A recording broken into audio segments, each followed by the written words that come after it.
O exame do sistema músculo-esquelético emprega as técnicas de inspeção, palpação óssea, palpação dos tecidos moles, dos segmentos, grau de mobilidade e exame de força motora e sensibilidade. Nessa sequência, o exame se divide em estático e dinâmico. No primeiro, prevalece a inspeção, no segundo, a palpação e os movimentos. Ainda que a sequência lógica e útil do exame ortopédico seja descrita aqui, o examinador pode e deve voltar a repetir essas etapas a fim de obter o maior número de informações. O enfermeiro deve realizar o exame de forma sistemática, sempre comparando os lados bilateralmente a cada achado.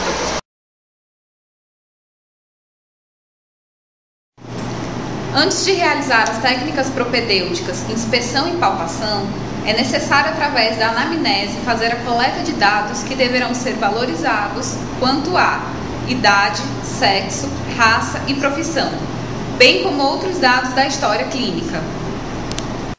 A inspeção fornecerá dados importantes para o enfermeiro iniciar sua avaliação e planejar a assistência. Inicia-se pelo exame estático, ou seja, pela anatomia de superfície, comparando cada área bilateralmente, sempre no sentido céfalo-caudal, observando condições e contornos ao fazer o reconhecimento de todas as formações anatômicas. Durante a inspeção, deverão ser avaliados a capacidade de se locomover, de se autocuidar, se há movimentos involuntários ou desconforto durante o mesmo. Inspecionar a simetria, função e deformidade dos membros inferiores e superiores, da coluna e da pelve, tanto na posição ventral como dorsal, em pé, sentado e deitado, se há lesões, abaulamentos, coloração e coloração da pele.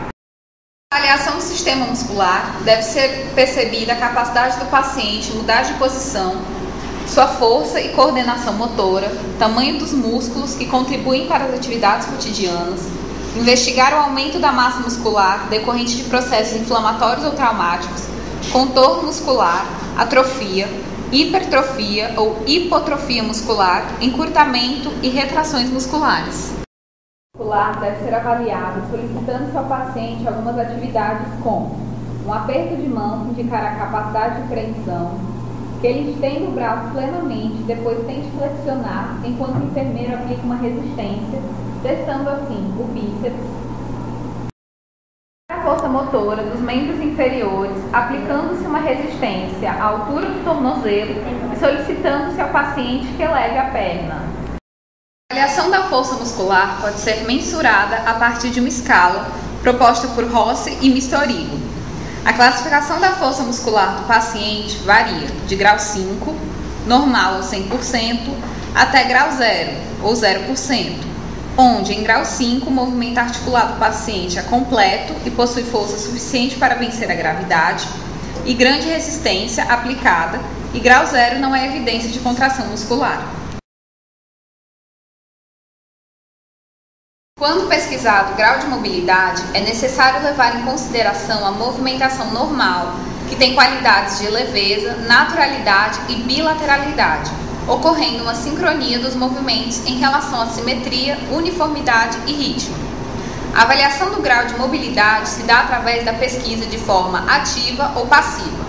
A observação ativa é aquela a qual o paciente consegue se movimentar com sua própria força, pela movimentação ativa da musculatura. A mobilidade passiva é realizada pelo examinador, sem a participação do paciente, e fornecerá dados importantes sobre o músculo e suas características, como o grau de passividade e extensibilidade. Para avaliar a coluna cervical, é necessário primeiramente avaliar a postura do paciente e toda a coluna antes de examinar seus componentes. Com o paciente sentado, observe qualquer deformidade e faça os processos espinhosos. Examine os movimentos ativos e passivos e solicite que o mesmo faça os movimentos dele. Extensão da coluna cervical, onde o paciente deverá encostar o queixo na face anterior do tórax.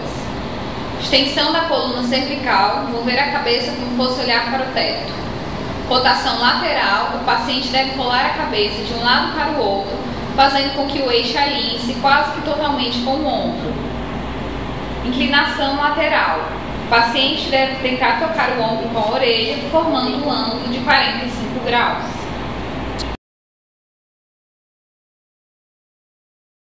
Flexão e extensão do punho. Solicite seu paciente que flexione e estenda o punho. Desvio ulnar e radial, movendo-se o punho de um lado para o outro. Supinação e pronação são testadas como cotovelo.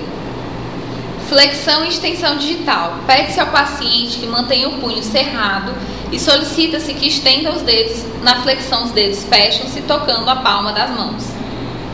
Abdução e adução digital. O paciente deve afastar os dedos um dos outros e depois tornar a aproximá-los. Flexão do polegar. O polegar deve cruzar a palma da mão em direção ao dedo mínimo. Tensão do polegar. O polegar deve mover-se lateralmente para fora dos dedos. Oponência. O paciente deve ser capaz de tomar a extremidade distal de todos os dedos com o polegar. Abdução. Solicita-se ao paciente que afaste ao máximo a perna, observando a limitação do movimento. Adução. O paciente deve cruzar as pernas alternadamente, primeiro à direita frente à esquerda e vice-versa. Flexão. O paciente deve levar o joelho em direção ao tórax. Flexão, extensão e rotação externa. O paciente deve cruzar as pernas e apoiar a face lateral do pé no joelho oposto. Extensão. O paciente deve ficar sentado, de braços cruzados, com as costas eretas e elevar as pernas.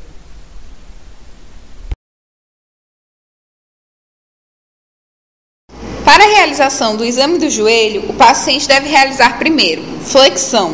O paciente deve ser capaz de fletir os joelhos simetricamente até ficar em posição de cócoras. 2. Extensão. Com o paciente ereto, observar se os joelhos estão totalmente estendidos. Caso esteja sentado, solicitar que estenda completamente o joelho. 3. Rotação interna e externa. O paciente deve rodar o pé em sentido medial e lateral.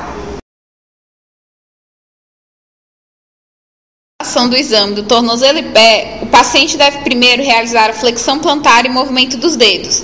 O paciente deve andar na ponta dos dedos. Logo depois, deve realizar a dorsiflexão, que é andar sobre os calcanhares. A inversão, que é andar sobre a borda lateral dos pés. E a eversão, que é andar apoiando-se na borda medial dos pés.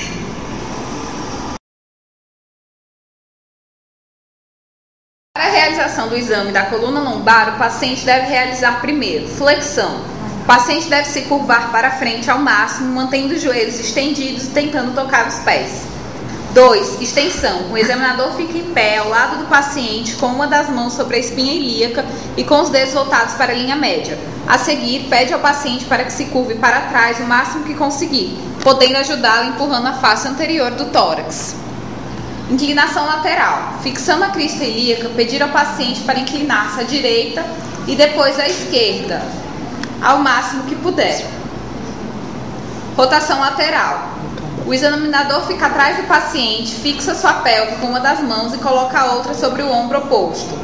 Em seguida, com o tronco fixo, gira a pelve e o ombro posteriormente.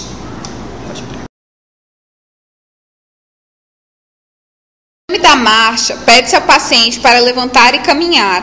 Deve-se observar como se levanta, se usa ou não os braços para esse procedimento, se necessita de auxílio, se usa prótese, ortese, bengala ou andador. Em toda marcha deve-se observar o contato dos pés com o solo, a posição, os movimentos do centro de gravidade, a força necessária à marcha, o passo e o ritmo. A avaliação do sistema musculoesquelético é importante para avaliar o funcionamento deste sistema frente às necessidades diárias. Devemos observar sua locomoção, simetria e se apresenta alguma deformidade. Bons estudos!